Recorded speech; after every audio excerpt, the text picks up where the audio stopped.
Sight reading's one of those things that I hated as a kid. You know, you always want to sound good.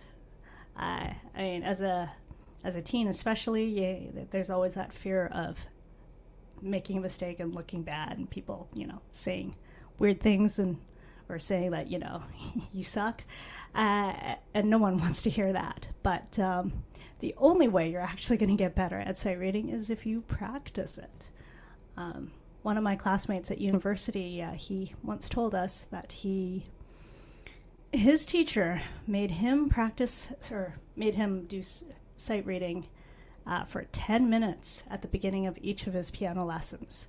And gosh darn it, he is such a phenomenal sight reader and pianist, and highly in demand as a piano accompanist or collaborative musician. Now that I mostly perform as a collaborative musician, playing for a choir and singing, I totally can see why sight reading is so important. Sometimes you don't get the music until right before, and there's just not enough time to prepare. Sometimes there's a last minute change, and again, not enough time to prepare. The congregation, well, pre-pandemic, they're not going to wait for you to learn a piece. You're going to have to just jump in and go for it and hope for the best. So, students probably have seen this book, and some use this book, the 4-star. There's also the Bennett and Cap series that I've had some of my Conservatory Canada students use. And those are good starting points. The end game is to actually, just pick up a random book, or like at home or from the library or at a store, and just try playing. So, just to give you all the same view that I'm going to have, I'm just going to call this up here. Nope, let's do this so you have a good view of the music. So this is from the grade 10 4-star book. It's page 27, set 6. And I'm just going to work through it, talk it out loud so you can hear step by step. One thing that I didn't learn until I started teaching and going to the music seminars is that the examiners just want to hear you play steady. It's okay if you hit wrong notes. It's okay if you miss the fingering. It's okay if you miss the dynamics. The main thing is you keep going. And for me, that was loud and clear, again, when I'm playing at church. No word of a lie, I actually wound up having to sight read a piece during a church service. So you have to keep going no matter what. And you do, as you sight read more, learn how to cheat. And like what notes can you take out? What things can you leave out? And theory really helps. So you'll see that as I work through this example. So as you can see, I changed mics again. We'll see how well this sets up or works out. I was doing some recording earlier, so didn't want to change mics. Okay, so things to look at. So you're looking at what I'm looking at. So one thing I tend to miss, so I try to remind my students, is, do I have the overhead? I'm actually gonna, I can't really solo the overhead unless I take myself out of the stream. That's okay. All right. So one thing to look at is the key. The next thing to look at is the time signature.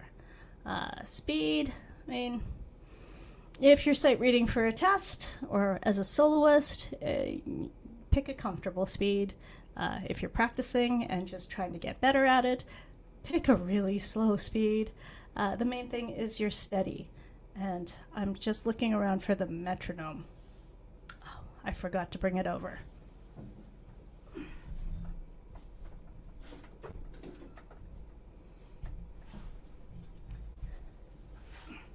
So if you don't have a choir, the metronome is your buddy.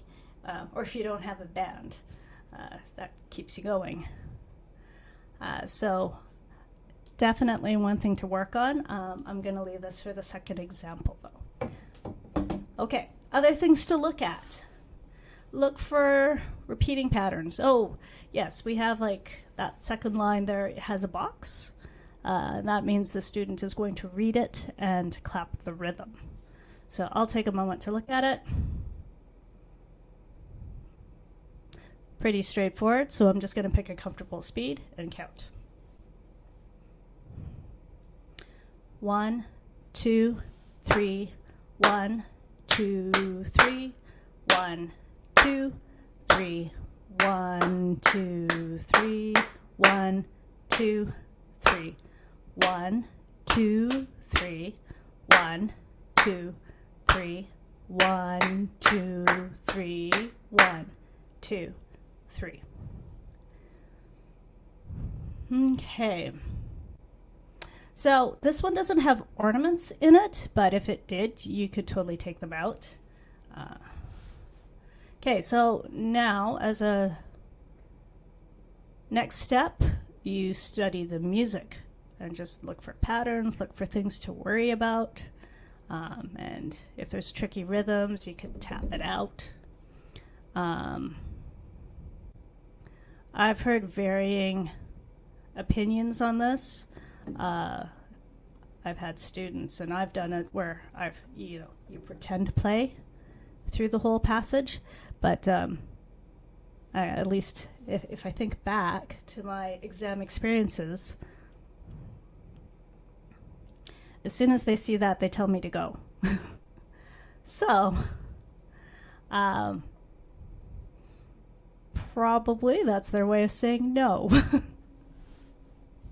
All right, so I am in G major. I'm just seeing if there's anything unusual. Line 2, left hand moves to treble clef. So I'll have to watch that. Left hand, I could do those as solid chords if I wanted. It looks like a lot of it is just going 1, 5, 1, 5, 1, 5. 1, 5, 7, 1. Looks like we've modulated to A major, perhaps. Maybe. No. No, D major. Well, it's in motion. Okay, the other thing too is on the exam, examiners expect you to count in a bar before you start. My last exam that I did was actually a contemporary idioms exam through Conservatory Canada. I actually wound up counting out loud the entire time. Examiners really don't mind. It shows them that you are trying to keep it steady and that you know that you have to keep going. All right, I think I've looked it over enough, so I'm just going to go for it. I'll pick a nice comfy speed. 1, 2, 3, 1, 2, 3, 1, 2, 3. Trying to look ahead. 2, 3, 1,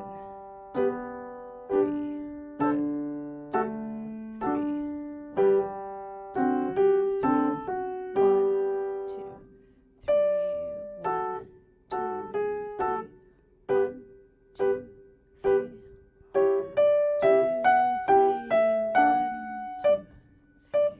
1, 2, 3, 1, 2, 3, 3. And I'll leave it there because that's all the screen is showing you. So counting out loud helps. Looking for patterns helps. Being able to just keep your eyes on the music and not look down at your hands is a huge game changer. So that means you have to work on being able to recognize the keys by feel. Okay, so next example.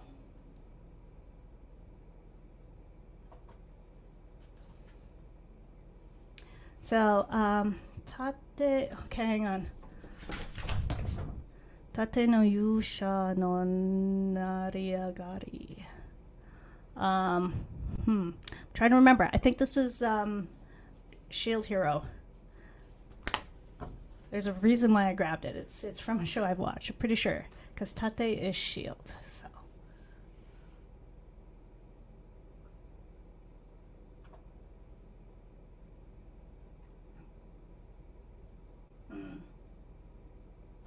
Okay, so I have not looked at this at all. I've listened to it, watching the show. So this is going to be, well, just like the previous example, really sight reading for reals. I've got 6 flats. Okay, so that puts me in what, G flat major or E flat minor? I don't see any D naturals, so it's G flat major. Okay. Looks like line 2 is going to be rather interesting. I'll probably do some major cheating there. I might not play all of those notes just because there's a lot of jumping happening. C, G. So 4, 1, 5, 6, 4, 1, 5, 6. Okay. All right, so it looks like there's a bit of a pattern there. 4, 4, so standard pop type pattern. Okay. Yeah, I'm not entirely sure what I'm gonna do there. I mean, I could, if I go slow enough, I could play most of that left hand as written, but now that I've identified the chords, I'm probably just gonna cheat a bit. Okay, so once again, picking a steady tempo. Oh, I have not put the metronome on. I'll do that for the next, well, yeah, I'll put it on for the next example. So, okay, so nice and slow. Yeah, okay, getting my hands in position here. Oh, hang on, I just want to make sure. Okay, yeah, I think I'll do it that way for fingering. Okay, so 1 and 2 and 3 and 4 and 1 and 2 and 3 and 4 and 1 and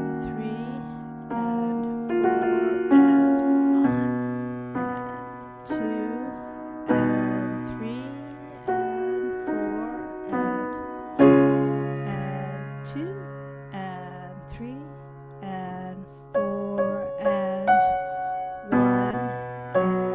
and 4 and 1 and 2 and 3 and 4 and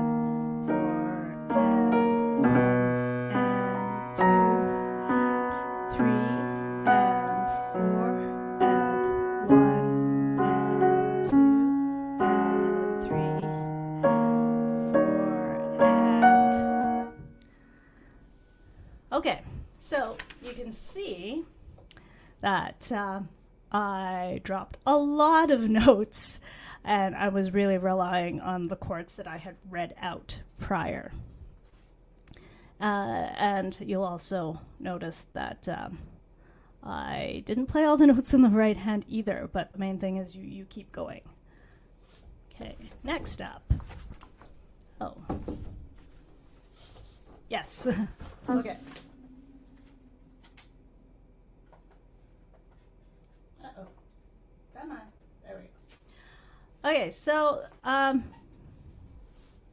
this is a new song that our choir director has picked. I have not looked at it at all. So yeah, again, really sight reading for real. The version that you see up there is, it's called the vocal sheet. It's written in SATB or 4-part harmony. I actually don't use that. I will show you what I do.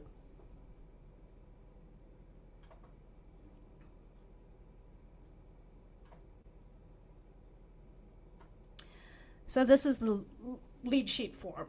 So, this is probably why my sight reading has improved as much as it has. Because like I said, growing up, I kind of avoided sight reading like the plague. I know some of my students do as well. So we will be working on that more. The other thing too is if you know you're weak with sight reading, start super easy, and then just level up. Okay, and just to make this a true challenge, we are going to sight read with a metronome on. So it says 120, but I mean a good sight reading speed is going to be on the low side of the metronome.